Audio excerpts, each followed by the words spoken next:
The problem with your picking and pulling and biting in the evening is not really your BFRB. It's the overstimulation that you're experiencing throughout the day. And let me tell you, in this modern world, we are bombarded with information. We are constantly having things thrown at us. And of course, we're going to be overstimulated. How much are you in your head throughout the day? How often do you check in with your body? How often do you remember that you have a body and that it is something to be checked in with? How often do you forget to eat, to drink water, to go to the toilet when you need to go to the toilet? How often do you ignore your body's signs that you need a break? How much of your day are you constantly on go? That is overstimulation, my friend, and it is a huge driver behind your evening picking sessions.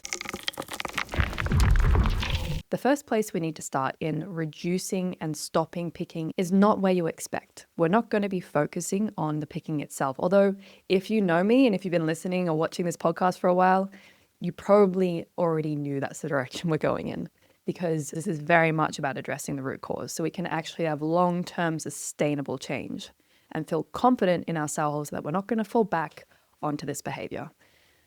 So to understand how to reduce or stop picking in the evenings, we first need to understand where the problem is actually coming from.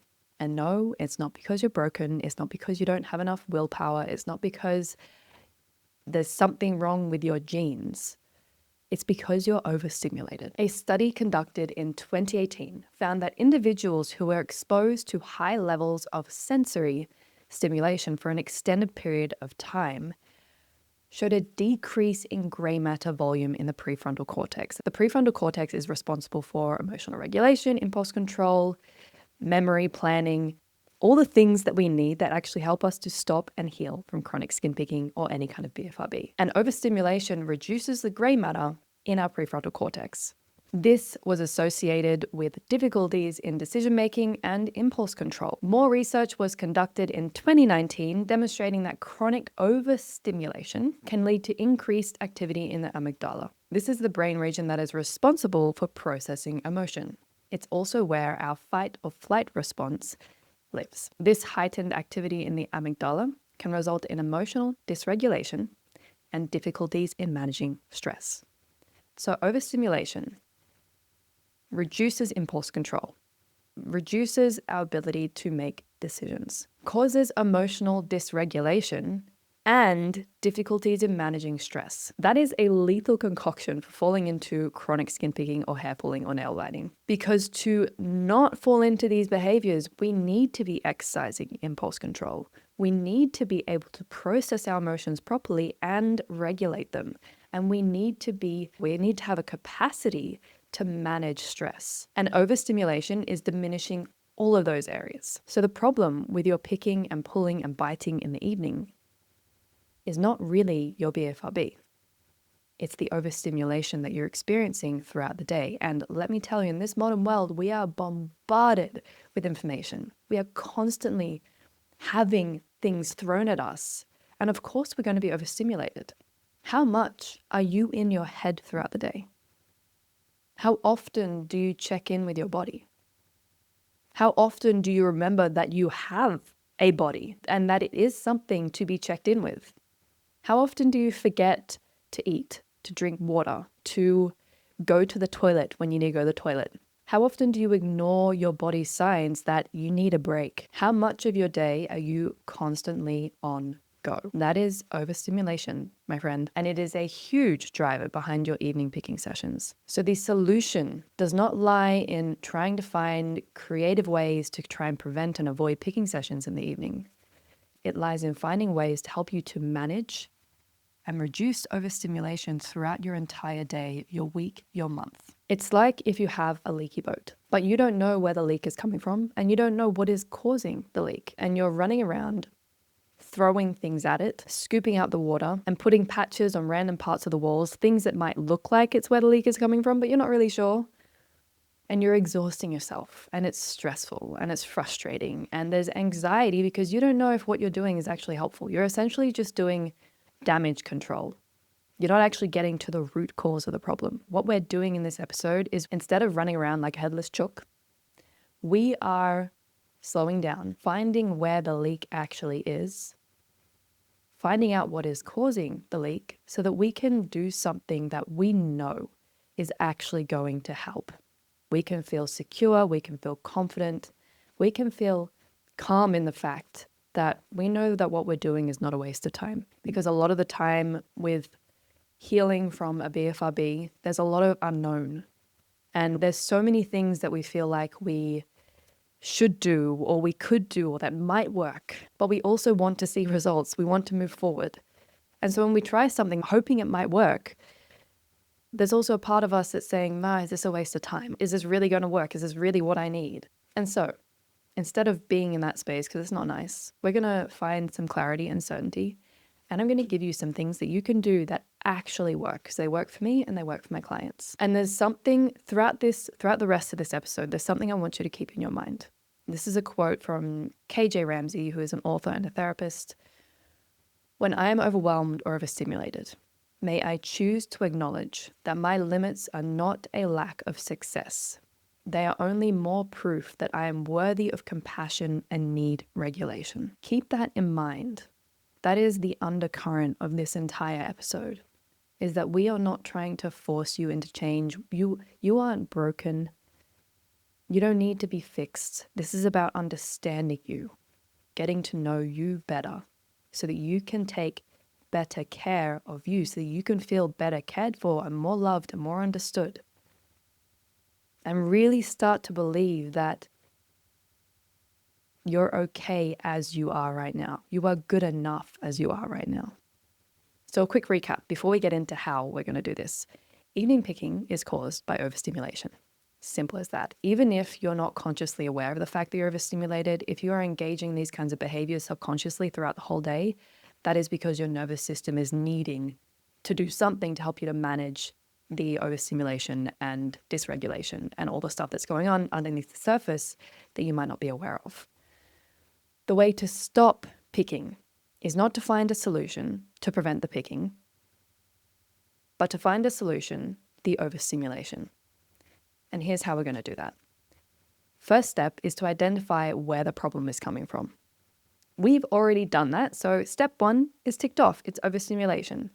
The second step is, if you can't just remove the problem, we're going to work with it. So this essentially what I'm giving you right now is a way for us to approach any kind of problem that we have in our life. A problem comes up, where is it actually coming from? Can I remove the thing that's causing the problem? In some cases, we might actually be able to do that. The solution might be super simple in that, that's the problem. Okay, I'm just going to eliminate that. Easy. Now, with overstimulation, we can't just eliminate it. It is what modern day life is like nowadays. So if you can't just remove the problem, we're going to work with it. And what that means, what working with the problem means, is rather than trying to eliminate the problem, eliminate the overstimulation, we are going to add in something, a habit, a practice, a ritual, an exercise that can help you to manage the problem better. A question you can ask yourself is, what is going to help me to handle this problem better? What do I need? The final step is, don't expect perfection. It's like that quote that I shared with you. When you are overstimulated, overwhelmed, it is a sign that you are worthy and deserving and that you need compassion and regulation. We're not going all in or nothing here. This is a gentle practice. Imagine your life with less overwhelm, more groundedness, more presence, more calm, more inner peace, less picking or pulling or biting, more pride and confidence and authenticity and security in yourself. It's through these small, subtle changes and habits and practices that we build ourselves up to having that kind of life and feeling that way about ourselves. It's not in one grand event. It's in the subtle little changes that we make, which is what we're going to work on now. The first practice, I'm going to call them practices because they truly are practices. They're not necessarily habits, because habits are things that we can do without thinking or things that we do subconsciously. Now, because a lot of overstimulation causes us to run on autopilot, we want to integrate a practice into our life, into our days, that allows us to come out of autopilot and be more present with ourselves. the more present we are, the more we allow ourselves to start to regulate. Because when we're on autopilot in our heads, we're not really regulating any emotion because we're not in our body. And in our body is where the emotional regulation happens. If we are constantly in our heads, constantly thinking, we're just getting more and more overstimulated. There are 3 practices I'm going to introduce to you, and they are all with the intent to help you to become more present so that you can feel more grounded and more regulated, and you have more capacity to respond rather than react. Because when we're in autopilot, we're very reactive. When we're overstimulated, we're very reactive. So we want to find little ways to help ourselves to become more responsive and grounded and present. The first place to start is actually not in the evenings. It's throughout the entire day, the week, the month. It's how you show up in your day-to-day life.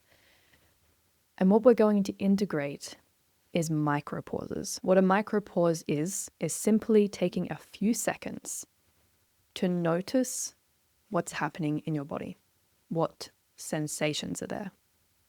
That's it. Because it's when we connect to our body, it's when we notice our body exists, that it's there and that it feels things, that's something that deeply grounds us. It's why when you do meditation, they do a grounding process or a body scan, because body scanning and starting from your head and going all the way down to your toes, it grounds you into your body. That's what we're doing with a micro pause. We're just doing it in a few seconds rather than sitting down for 15 minutes or half an hour. So essentially, in that micro pause, you're going to do a body scan. You don't have to do a full body scan. You can just take a moment to notice what's there and then move on with your day. Whenever I share this with a client, they ask me, how often should I do this a day? The answer is there is no exact number. If you remember to do it once, that's great. We want to be doing it as many times as possible. There are days where I don't think of it at all, but I also have practices integrated into my life that remind me to be present. So if I forget to do micro pauses, I at least have other practices, but that is another topic. Now, the benefits of micro pauses are they allow you to be more connected to your body throughout the day. And the more connected you are to your body throughout the day, the more regulated you'll be by the evening. You may still be a bit dysregulated and overstimulated in the evening. I think that's pretty normal. But it will allow you to have more control, because the more regulated, the more grounded in our body that we are, the more impulse control that we have. The more in control of ourselves that we are. And I have very much found this to be true for myself. I started using this practice when I was managing a busy restaurant in a very popular touristic city in Switzerland. And I also want to share this because if you feel like, well, when am I going to do that? I don't have time to do that. You have time to do this. You have time, because I would especially use this practice in the middle of a really busy service. So the restaurant is full. There's loads of orders happening. There's noise. There's so much chaos. And I would take a few seconds just to pause and check in with my body. 5 seconds to take a deep breath and then continue on. And what that allowed me to do was it allowed me to be more grounded amongst the chaos, allowed me to lead my team better because my brain wasn't everywhere at once. It allowed me to be more focused, more intentional. And when I got home in the evening, it allowed me to calm down and relax faster and sleep better. This is a lifestyle shift. Becoming more present and grounded in yourself is a lifestyle shift. So again, don't expect perfection.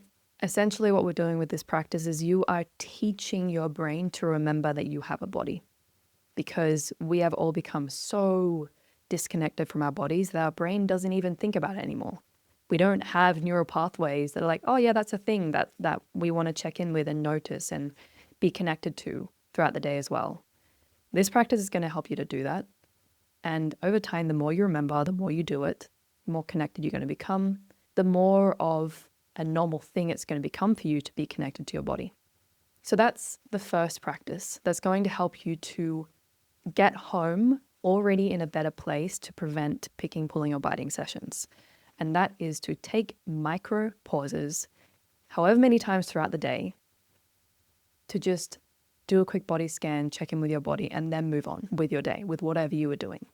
And as long as you're not having in the middle of a conversation with someone, you can do this at any point, regardless what's happening around you. The second practice, the second thing we're going to do when we get home, before we even walk in the door, we're going to plan out what it is that we're going to do when we walk through the door. Because normally when we get through the door, our brain is off and we are on autopilot. We're exhausted. We don't want to think. We just walk through the door and we kind of float around to do something.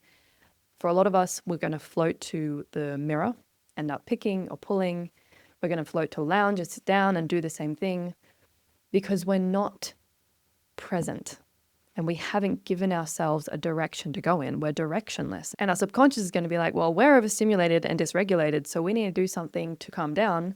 And what our subconscious knows to do is picking, pulling, or biting.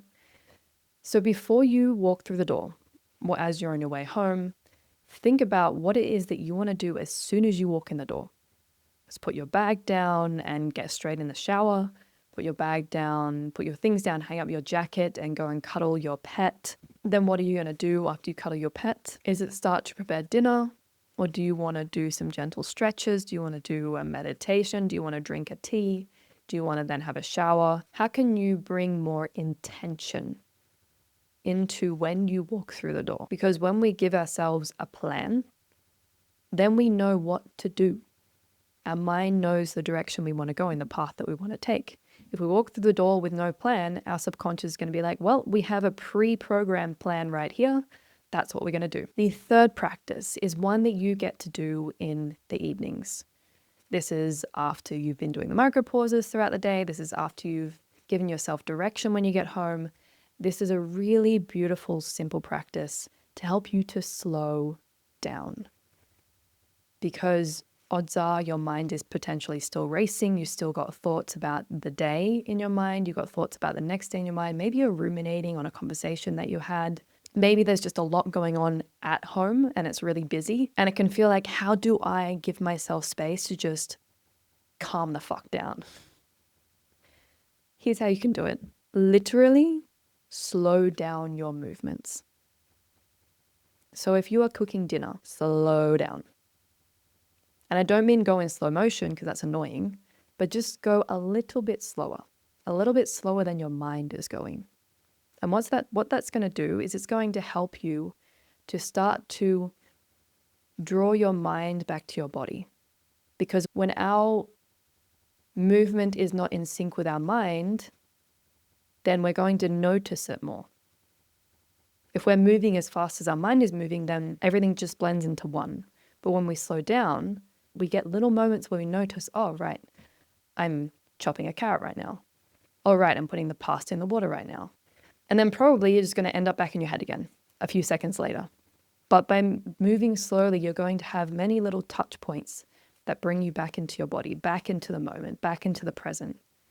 And that is how we start to slowly slow down and bring ourselves back into the moment without being really forceful. This is what it looks like to turn an average habit or routine into a ritual.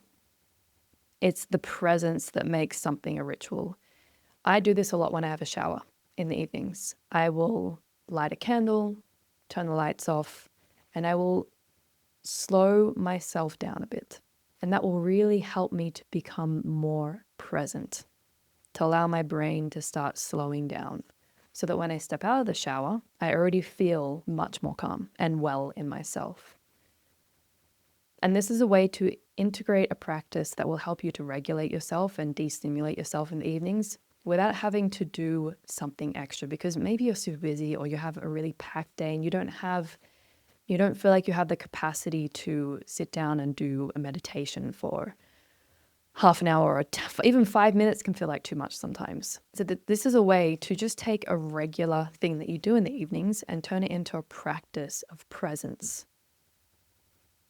And when you do these three things, you will be far more in control and far less likely to end up in a really bad picking session or pulling session or biting session than without these things. And don't you deserve to feel more grounded and calm in your day?